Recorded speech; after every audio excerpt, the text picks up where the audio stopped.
গরমে ঠান্ডা ছাড়া কিছুই খেতে ভালো লাগে না। 4 ফ্লেভারের আইসক্রিম বানিয়ে নিতে পারবেন মাত্র 4 মিনিটে। আইসক্রিমটা খেতে নামি দামি ব্র্যান্ডের থেকেও কম হবে না।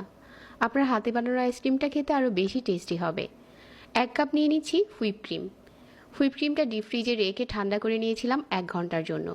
1 ঘন্টা ঠান্ডা করার কারণে কিন্তু এখানে কোনো ব্লেন্ডার দিয়ে বা বিটার দিয়ে বিট করতে হবে না। একটা হ্যান্ড বিটার দিয়ে এরকম করে বিট করে নিলেই দেখা যাবে যে ক্রিমটা জমতে শুরু করেছে। তো এভাবে করে বেশ কিছুক্ষণ সময় নিয়ে বিট করে নিচ্ছি।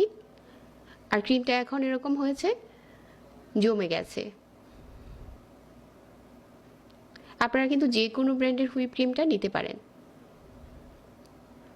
তারপর হচ্ছে এই ক্রিমটা দিয়ে আমি 4টি ফ্লেভারের আইসক্রিম বানাবো, এই জন্য ক্রিম আলাদা করে রেখে দিচ্ছি। আর বাটিতে যেটা রয়ে গেছে এটাকে আবারও বিট করে নিচ্ছি। বিট করে নেওয়া হয়ে গেলে এখানে আমি দিয়ে দিচ্ছি ম্যাঙ্গো ফ্লেভার।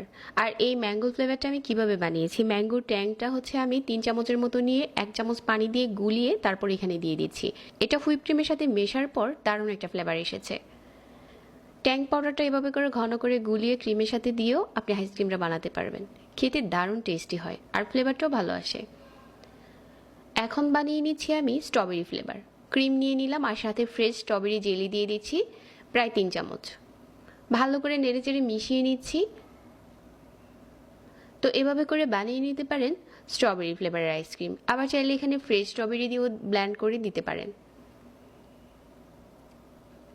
তো এভাবে করে একটা বাটিতে নিয়ে নিচ্ছি। এখন বানিয়ে নেব চকলেট ফ্লেভার, যেটা সবার পছন্দের।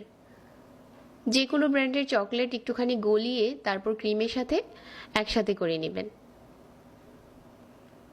যতটা সম্ভব ভালো করে স্মুথ করে নিতে হবে যাতে চকলেটটা ক্রিমের সাথে মেল্ট হয়ে যায়। এখন বানানো হয়ে গেল চকলেট ফ্লেভার আইসক্রিম। আর এবার বানিয়ে নিচ্ছি ভ্যানিলা ফ্লেভার। কনডেন্স মিল্ক দিয়ে দিচ্ছি, সাথে এখানে 1 টেবিল চামচ। ভালো করে নেড়েচেড়ে মিশিয়ে নিচ্ছি। চাইলে এখানে একটু ভ্যানিলা এসেন্স দিতে পারেন, তবে ক্রিমের স্মেলটাই এই আইসক্রিমে খেতে বেশি ভালো লাগে, এজন্য আমি ভ্যানিলা এসেন্সটা স্কিপ করেছি।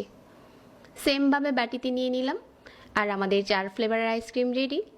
এখন উপরটাতে একটু পরিবেশন করে নিচ্ছি। স্ট্রবেরিটাতে আমি আরও কিছু ফ্রেশ স্ট্রবেরি জ্যাম দিয়ে দিচ্ছি।